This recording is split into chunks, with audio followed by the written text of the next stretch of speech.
குளிர் பிரதேசம் அப்படிங்கிறதுனால அது என்ன அந்த ஒரு டஸ்ட் அலர்ஜி மாதிரி ஸ்டாக்கெல்லாம் எடுத்ததுக்கு டஸ்ட் அலர்ஜி மாதிரி எனக்கு வீசிங் க்ரியேட் ஆகிடுச்சு.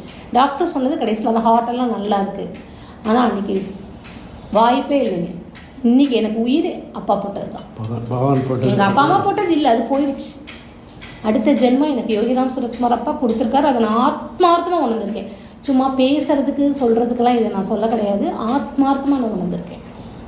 பெரிய மிராக்கிள்.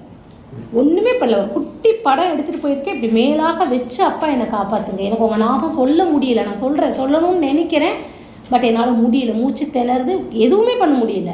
என்னை காப்பாற்றுங்க, எனக்கு எதுவும் ஆயிடுச்சு. இதை மட்டும்தான் நான் திருப்பி அதுவும் ரொம்ப நேரம்லாம் நான் சொல்லலை, கொஞ்சம் நேரம் தான் சொன்னேன். நான் மயக்கமாயிட்டேன். அதுக்குள்ளேயுமே அப்பா என் கூடயே இருந்திருக்காரு. என் வாய் திறந்தது எனக்கு தெரியல, அதுலேருந்து காற்று வந்தது தெரியல, அடுத்த நாள் நான் கண்ணு முழிப்பேனான்னு கூட எனக்கு தெரியல. அப்படி இருந்து அதுக்கப்புறம் நான் ஊருக்கு வந்தேன். இதுதான் என்னோட